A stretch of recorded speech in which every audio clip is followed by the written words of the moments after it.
Hey guys, Desolate Gaming here, and today I'm finally going to cover Buffalo Link, and technically Buffalo Cash too. I thought I had already done it, but it turns out I covered Buffalo Ascension. And then I thought, well, everybody knows the numbers on this one, and then it turns out not everybody knows the numbers on this one. So just a little warning, I don't personally like this one, at all. Not a fan of this one, it's too dynamic. And it's too expensive to be this dynamic. It has a must-hit buy that goes from 100 to 1,800. First of all, don't even sit down and start playing this one, even if you're well above the number that's the minimum threshold that it's in your favor, on average over the long term, unless you have 2,000 times the bet in your wallet right at that second. Let me just read what I wrote about this one in my Patreon post about it, and in my official guide, which is over on my Patreon. If you want to check it out, a couple bucks over there. Otherwise, everything over there is over here on YouTube for free, so, that's how I do it. It's just a nice little download where you can get all the little JPEGs or the PDF, and it's searchable. You just put it on your phone, pull it up at the casino. Kind of worth a couple bucks in my opinion, or if you just want to support the channel. But here's what I wrote verbatim. This is an all or nothing long run slot that I personally do not like at all. It's a must hit by 1800, but the line pays are negligible, and the bonuses are also hit or miss, with very little in the middle. I wouldn't have made that rhyme if I read that out loud. Even starting at 1700, you can easily lose money if the end bonus is bad, and if it goes off at 1799, or there are no bonuses in the run-up. That effect is even worse for lower hit-buy numbers. Also, the Buffalo squares used for the Collect 8 Hold and Spin feature have size scaling so severe per bet level it's almost pointless to play at minimum bet, but it's too expensive to play at the highest bet, even on pennies. The worst part is that it maintains per denomination Buffalo box size scaling, so minimum bet at 25 cents almost never brings a Buffalo, during the bonus, above 2x, if even that much, but a max bet at nickels will bring gigantic Buffalo values. This effect is so severe that it throws off the positive return to player numbers by 16% between lowest to highest bet amount within every denomination. Also, the coin bonus has a tendency to win nearly $0 far too often. Play at your own risk. I've actually seen it go 50 free spins without paying much. Phoenix Link is a better machine. So with that disclosure, how does it work and when should you play it? I mean, I have an opinion on when you should play it, but I think I've stated that.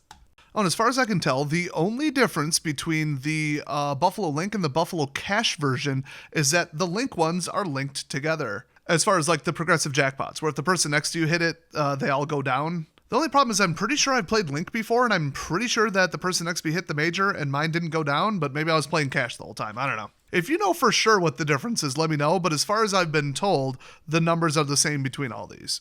Okay, so you get 8 Buffalo boxes, and you get the hold and spin. It's a 3 strikes and you're out system, so like right here, okay, it crapped out right at the end, got the minor, which is good because, boy, 200 and 400 ain't paying the bills.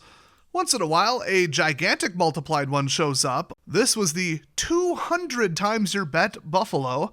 I believe that's the highest one, even though Phoenix Link actually goes up to 250. I know, because I hit it. Want to know what was right below it?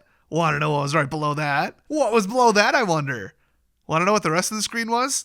Do I really need to tell you? Yeah, you need 8 to trigger it. Otherwise, you get paid 0.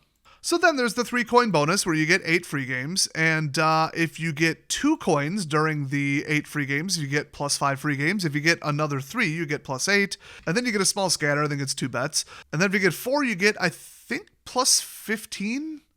Doesn't really happen very often. And then 5 is a ridiculously high scatter. I think it's like 100 times your bet or something. And I think it's plus 25, but don't quote me on that. I mean, if you really want to know, look at the rules. It's not that important. It doesn't happen very often, and it's not involved in the AP part of the play here. So you can get the 8 Buffalo during the bonus. You can also get an outrageous multiplied line pay. Shout out to Vegas Matt for getting a line pay that was higher than the grand by about 29,000. My gosh. That's why you play in Reno. Almost every casino there has the best odds in the entire United States, just saying. Second best that I'm aware of is Ho Chunk in Wisconsin. Shout out to them. They're always cool, even though they don't let me film there. Yeah, they're lucky I like them so much, because after I missed that $3,100 golf putt by about a millimeter, it would have taken at least 6 police officers to drag me out of there. I gotta start doing just casino stories. Okay, anyway. So those are the 2 bonus types. When you hit the go-off number, which is predetermined, I've heard of people hitting at like 106 when it resets to, I think, 100 or 105. Something like that, I don't quite remember. then it will give you either effectively one coin bonus or one buffalo bonus. Now, it is susceptible to the large group effect, but not quite as crazy as Phoenix Link. That one gets a little nuts. It's more dependent on your bet level, unfortunately.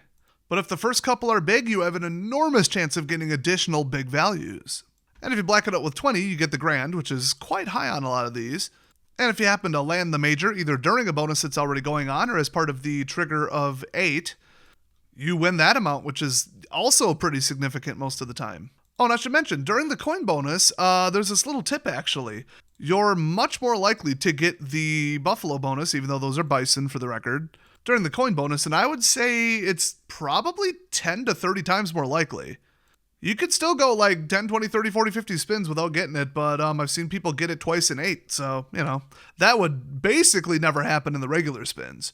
So if it runs from 100 to 1800, at a certain point it's in your favor, and you might think, oh, well, past, 50%, then add 10% for the margin, right? Weirdly, no. The math just doesn't quite add up like that because of what they call the contribution percentage of the final bonus to the total amount that you're betting versus the luck level, I guess you could say, of just getting a bonus during the chase and having it be really, really, really large. So on a run from 1500 to 1800, if it goes off at 1799, we'll say, you could probably be expected to get somewhere between 0 and like 10 bonuses. So then the one bonus at the end isn't really worth it, so that diffuses the level because so much of the contribution is, well, did this happen or did it not during the chase? That the number is a lot higher than you think. And like I said before, if you're betting the highest amount within every denomination, which is, penny, 2 cent, 5 cent, 10 cent, whatever, you're so much more likely to pull like a 10x buffalo than, the miracle of even pulling like a 3x buffalo at minimum bet, that it actually throws off the average value of the bonus by a factor of, I think my numbers put it between like 400 and 800%. Like, it's outrageous how much more valuable that bonus is when you're betting high. But then if you switch from pennies to dollars and bet the minimum, you're back at, all the buffalo are going to be your bet or double your bet. It's like a miracle to pull something bigger than that. It's just a terribly designed game. It's just so stupid the way it works, unless you like intermittent really big jackpots. So if you're willing to play it where it's always in your favor, you're going to play it over the next 10 years or whatever, and you're willing to take 90% losses and 10% giant wins, then play it. Otherwise, to me, it's too expensive and too long run to have it be worth it wiping out the majority of my bankroll on multiple occasions just to get a giant win that I have to pay a bunch of taxes on. I much prefer Phoenix Link, and Phoenix Link is a lot more leveled out, where you get a bonus like 3 times as often, maybe 5 times as often, and they're just smaller. And then once in a while, they're still big. But just purely because of the scaling, and this is at a moderately good casino that these were recorded from what I've been told, where somebody watched just like this many spins to figure out like, okay, what's the return and how does this work? These are the numbers. And that number is the must hit by. So if the must hit by is bigger, then play it. If it's lower, don't play it. I personally pad these by about 50 to 100, if I even bother checking it at all. So how do you check it? You walk up, you press the bet intervals, nothing happens. You put in, a 20, and you press the $5 one, it bets $5. You'll see the number, but it'll cost you 1 spin, which is not efficient. So you need to put in something called a checker ticket. I believe I explained this in another video, but I might as well explain it here because this is the number one checker ticket slot machine of all time. You need a ticket 49 cents or below. So you put that in, hit bet $2, and it'll say, oh, you don't have $2 in your balance. Would you like to do the lucky chance spin, which is like the wager saver, where if it's 50 cents and it's a $2 bet, then you have a 1 in 4 shot of getting a full spin. So 75% of the time it'll just say you lost and it won't spin it, and 25% of the time it will spin it.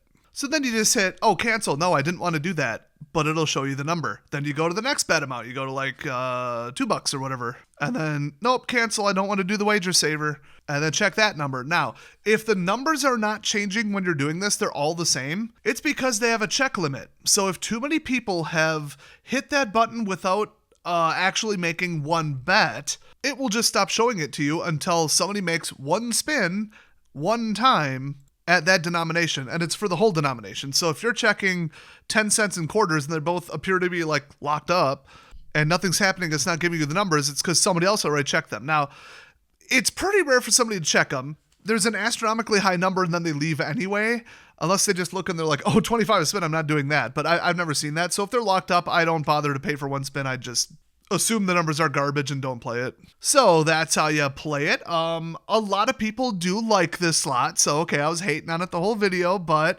if you enjoy it, you're going to enjoy it even more if you play it all the time, and now you're only going to play it if it's in your favor, because then in the long run, you'll always win. Nothing better than a slot you actually enjoy to play that's also advantage play capable and positive state capable. So more tips like this, more guides over on my Patreon, link in the description in the comments section. Thanks for watching, everybody. I love you guys, and I'll see you next time.